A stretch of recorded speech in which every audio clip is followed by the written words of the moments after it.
urabona ziriya ntambara zabaye irashira aza kuntera hejuru cyagiye anuka nawe ahari njye namubwira nishaka uburyo washakisha ukuntu ushaka inzu ugende yambwiye ati ndi gushaka inzu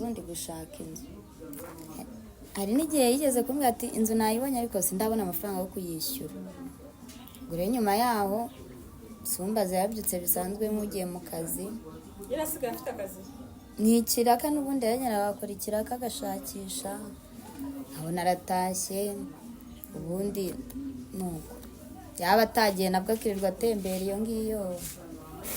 Urambaza iki se? Uriya mugore mwaroze mwamuhoye iki? Namuhoye iki? Twapfuye umugabo. Mwapfuye umugabo? Ngibyo ibigaragariye aha ngaha. Yego. Byumvikane ngo aya ni amaraso y'uyu yari yaratanzwe kugira ngo ameneke agende mu gihe gitoya. Nubwo hashize igihe kirekire ariko bagendaga bongeramo ibindi n'umutima wuriya mugabo we. Yego. Rekana nabikubwira buriya nubwo batabibona ariko buriya liberatari yaratwaye umugabo we. N'umutima yarawutwaye. Buriya hari ibyo ndi kubonamo hariya byinshi ibyo ari kuvuga nabyo inzu ye yarayifite iragurishwa iribwa na liberata. Harimo liberata. Murabona mwiki? Inde? Liberata? Niko. Buretse. Tuvura amarozi y'ubwoko bwose. Waba uhinga ntiweze. Uratwegera ubu ikindi waba urogerwa icyo gihe nabwo turagufasha tukaguha imiti ituma abantu batakuroga ukagenda nayo kandi ukajya ugenda umeze neza.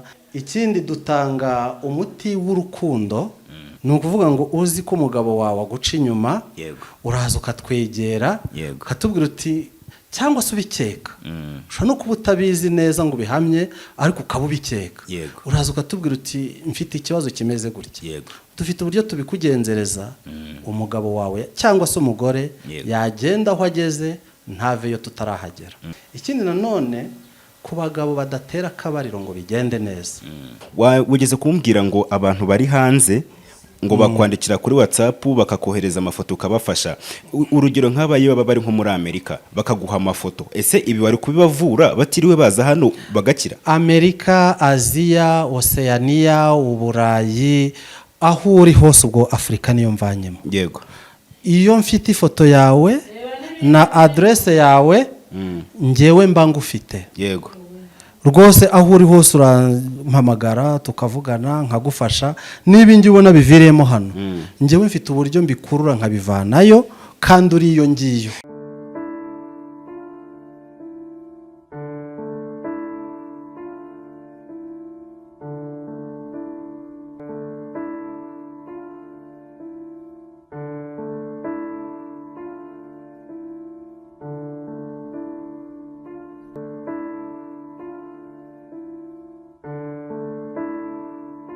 Ikaze bakunzi bacu mwese mudukurikiye ni kuri Kuza TV show nk'ibisanzwe. Nongeye kuza mbifuza gukomeza kugira ibihe byiza mwese tubana umunsi kundi. Uyu munsi nasuye Shania mu rugo iwe, arashize iminsi tutaganira nawe ariko kubera ko tuzi ko hari umuntu babana murabizi ko umugabo wa Rasheli yaje gusaba icumbi we abanza kuri mwima ariko birangira mucumbikiye kuko wamugani nawe yaramubwiraga ati nanjye naragufashije ngo nita ku bana bawe umugore abamereye nabi nabamwitura kumucumbikira. Twari turi kumwe narinje kumusura kugira ngo tumubaze uko ameze buri minsi uko bimeze, umugabo nimba yarabonye ubushobozi yarabonye uburyo bwasubirana n'umugabo we n'umugore we, cyane ko yavugaga ko impamvu ashe gusaba icumbi ari uko adafite ahantu ho kujya kuko Rasheli yari yamwirukanye. Gusa Rasheli nawe yari yabigize ikibazo avuga ko atishimiye kuba yacumbikiye umugabo we nta mpamvu yumvikane hari impamvu atagiye gucumbika kumugabo mugenzi we. Reka tumuhe ikaze hanyuma tumenye nuko bimeze n'umugabo niba arimo niba yarasubiranye n'umugore niba kimucumbikiye n'impamvu izi saha zagira bamugani agicumbikiye umugabo w'abandi nta muntu utabyibaza. Cyane tuguhaye ikaze. Nakoze. Meze utese? Ndashima Imana. Urakomeye? Umeze neza nta kibazo uraryoshye. Urebeye inyuma. Imbere harimo iki ubwo? Harimo ibintu bibazo byinshi. Araboze. bibaye dani imbere nta kibazo nuko wenda umuntu atabasha kureba ko imbere ho ni ariko ibibazo ubwo dukurikije iby'amaso twerekana turabona ari sawa kubera ko burya umuntu amera nabi iyo arwaye ariko iyo uri muzima ubasha kugira akantu wifasha burya umeze neza kandi muzima ndakomeye. naho ibibazo by'imbere byo buri abantu twese tugendana ibibazo nyine twarashize. naho ubundi mugabo warashere agakiri hano. njye kuvuga ngo kadakoma nagakiri hano abahe nagakiri hano yaragiye. akiri hano kandi waracumbikiye umuntu waramwirukanye se? ntabwo namwirukanye uretse wenda ko n'igihe nari namuhaye cyari cyararenze ariko nyine nyuma yaje kugenda amaze iminsi nk'ingahe agiye. yagiye heza ntabwo nzi ahantu ari kububa. Gorasheri wamukira umuntu azi ko umugabo we mubana wamucumbikiye umugabo yaragiye yarabuze ni ukubura yaragiye aragusezera ati ndagiye yagiye utabizi yagiye mu buhe buryo se? nawe urabona ziriya ntambara zabaye irashira aza kuntera hejuru cya gihe anuka nawe ahari. njye namubwira nishaka uburyo washakisha ukuntu ushaka inzu ugende. akayambwira ati ndi gushaka inzu. hari n'igihe yigeze kumbwira ati inzu nayibonye ariko sindabona amafaranga yo kuyishyura. gure nyuma yaho sumbaze yabyutse bisanzwe nk'ugiye mu kazi. yarasigaye afite akazi ni ikiraka n'ubundi yanyara bakora ikiraka agashakisha abona aratashye ubundi nuko yaba atagiye nabwo akirirwa atembera iyo ngiyo agenda rero nk'ibisanzwe kuvurwa naragaruka.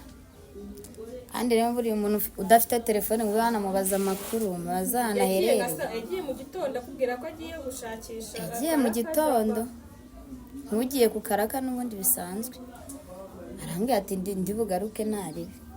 ariko kuva icyo gihe nategereje ko aza ndaheba. nimba yarishyuye inzu yavugaga akaba ari hari, nimba yaragiye ahandi hantu, nimba baba wanda baramufashe simbizi, gusa ntawe ukiri hano. umugore warayazi ntabyo azi. abizi yaba yarageze hano ntabwo yaba ataragera ahangaha. ntabyo azi ntabwo wamukira ariko ntabwo arabimenya. gusa ikibazo se none kugira ngo umuntu abure gutyo gusa utazi ngo yabuze ate, utazi niba baramufunze, uzi nimba yaribye bakamufata, uzi niba yari yisubiye iwabo, nabyo ni ikibazo. ubu nta makuru ye n'amabi mfite.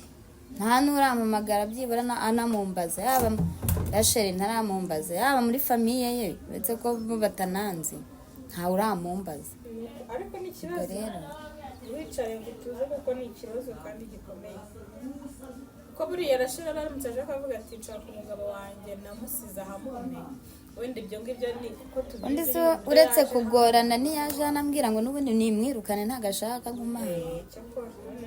ahubwo ubwo ni nayo mahirwe yanjye kuba yaranagiye.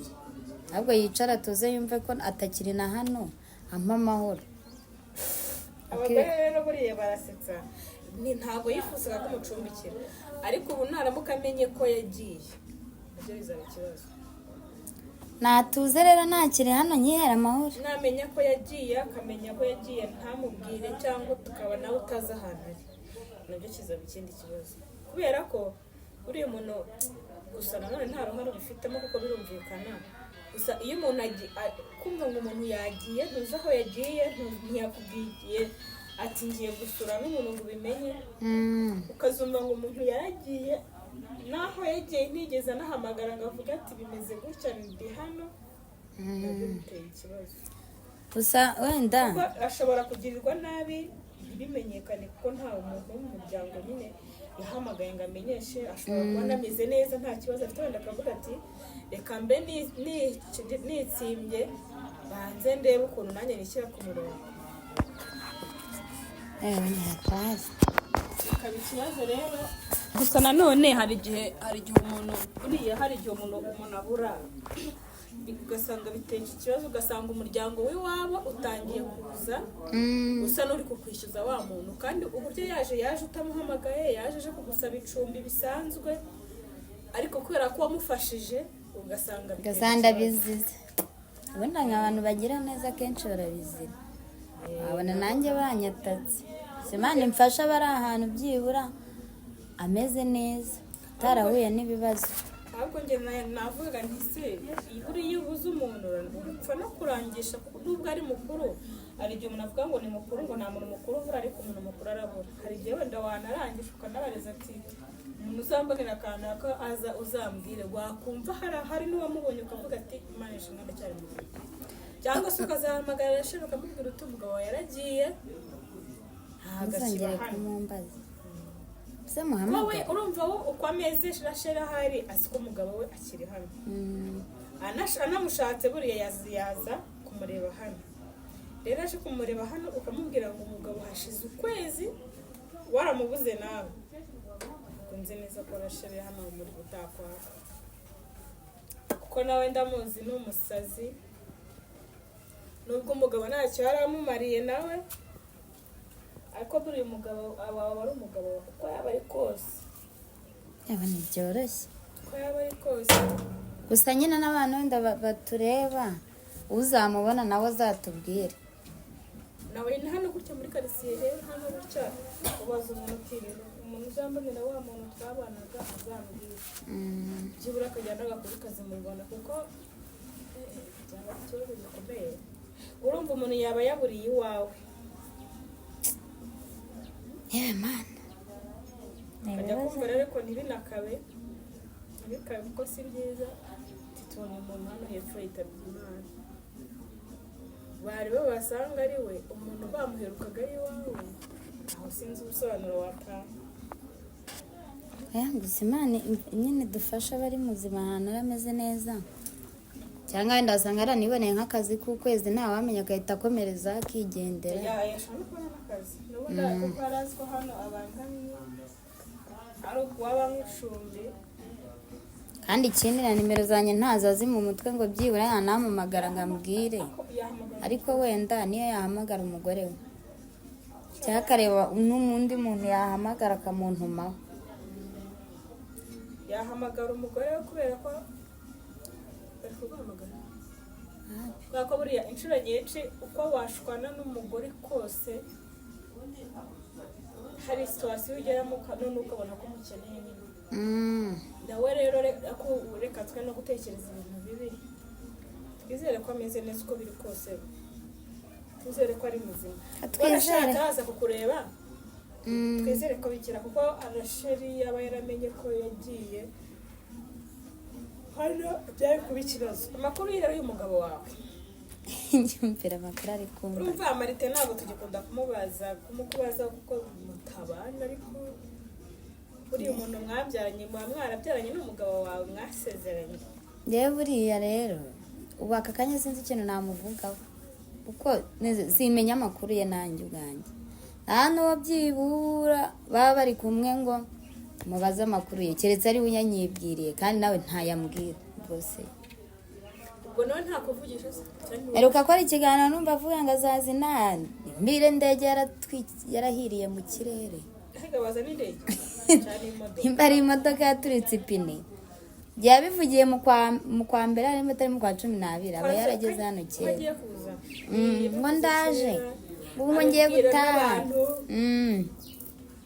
Ubwo rero andi makuru yangubuye ko ari amakuru yenzi naba mbeshye. Agomba kuba akiri mu nzira atarabasha kubona ko tambuka, kuko gusamba mu ntafite ibyangombwa.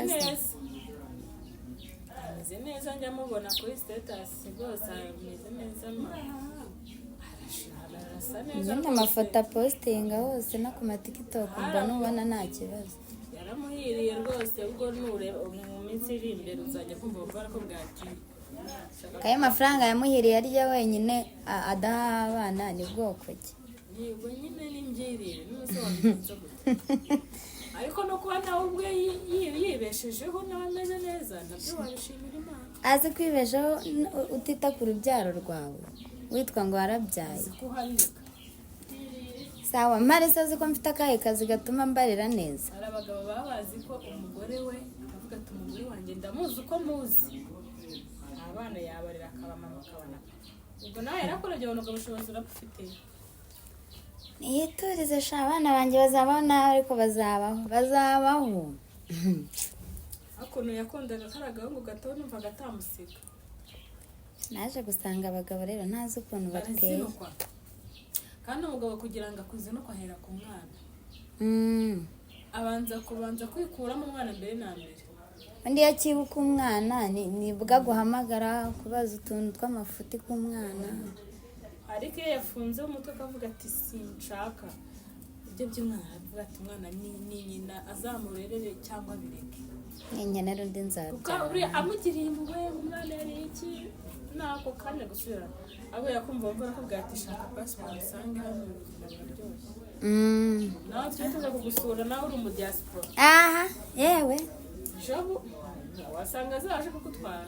ndagukomeje abyanga se uretse kuvuga naho najya wasanga azabaje naho najya ubuzima bw'inaha nubwo ari bubi ariko ntacyo buntwaye. niboneye icyo kiraka, niboneye icyo gihumbi, niboneye 2 nkagaburira abana izo mvange, twagira amahirwe n'igikoma kikaboneka, ibindi ntabwo biba bindeba. wajya kurya inyama se aho ubasha kuyirya. ariko ubu ngiye hariya nkamukurikira njya kurya iyo nyama, nta muntu nzi n'umwe uriyo, nta bene wacu bariyo, ubwo n'abari nabo duhuza ari bake. bibaye ngombwa ko tugirana ikibazo nahungirayo. ubu ngubu ujya he? ubu iwanyu niyo ntajya iwacu, ariko si ubu nabura umuturanyi n'aha wamfasha. hari uzagira inshuti no se sarandi wawe wakora inshuti. hariya ni imahanga, hariya wagira inshuti nshyashya mukaba n'inshuti kurenza n'izina, ariko nyine buri gahugu n'imico yako. hariya ni imahanga kandi nk'imahanga harahanda. uko byagenda kose ufite ukuntu inaha wenda ubibayeho. mahanga harahanda uko hameze kose rwose ntabwo barabimbwira ngo mbyumve. bitandukanye gusa nanone nazo uzanyibwirire nze gusuhuze. azajya ahise amaze kazaba afite iyo agiye.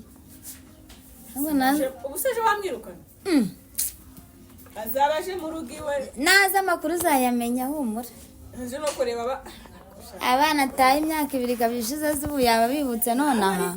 aba bana nabi yarababyaye amaye inshuti n'abavandimwe n'ababyeyi barabizi. hano yahaza wenda udashaka ko aharara, nta burenganzira afite bwo kwinjira muri uyu muryango ntamwemereye.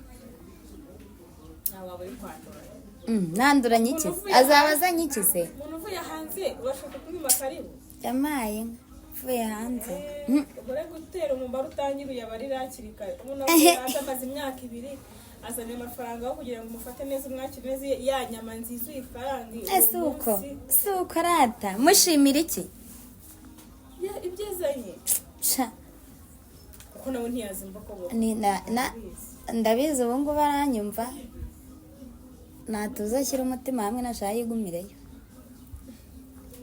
waramenyereye? naramenyereye ubuzima amaze nta gishyashya mva, nta gishyashya bisa n'ubundi, ariko aje hari icyahi nyine aje wenda mukongera mukumvikana. ubusa n'ubundi ke zandura n'ubundi nuzizi twirirwagamo ubu ntibyakongera. ubu mwarakuze, wamenye ubuzima, kwirwanaho, yamenye ubuzima nawe. ubu ngubu agarutse kwirirwa ushwana n'umuntu mukuru mupfa ubusa nta n'ikintu gifatika, mukumva mwasubirana. ndatekereza mwese mwarafashe umwanzuro umwe, n'ubundi nta kintu mupfa kigaragara uretse kwihangana gusa. wenda buri wese agira amakosa ye, ariko nta kintu nyine gikomeye cyatuma umuntu avuga ngo yahuza imiryango 2 niyo yampa umwanzuro. aka kanya umwanzuro mfite nuko atakinjira hano.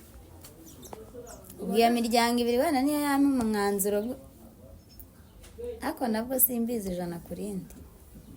ubaje ntabwo watuma yinjira mu rugo. reka bashaka kuruzamo yahuza imiryango 2 akayibwira icyatumye agenda, ubwo akanandega ibyo byaha nanjye nkabyiregura. nasanga ari njye wakosheje nkaka imbabazi, asanga ari we akaka imbabazi, ariko hagati y'imiryango 2. abagabo se ushaka gusaba imbabazi barigoranye. ubwo nibitaba ibyo nyine agomeza amenye ibyo nanjye menye ibyanjye. ikintu mbona cyo bibaye ari ibintu bibaho nyine mugasubirana byaba ari byiza, kuko n'abana reba nk'uriya muhungu yamusize ari muto ataramenya no kugenda. ku bana byaba ari byiza ariko ngewe igikomere cy'uko yantaye nta nubwo cyazamvamo. N'ubundi iki ni ikintu kitibagirana. ubundi yajya akora akantu hamwe n'ubundi umenyereye kugenda ntushaka kugenda. buriya akenshi ubusa hagiye iragera kubwira ngo iyo yagenda we ese ubushize agenda ntiyambwiye ko agiye iwabo. ese iwabo ni muri Kenya niho avuka. twagiye atorotse iwe abagabo umuntu aragenda uba ndagiye ngiye iwacu.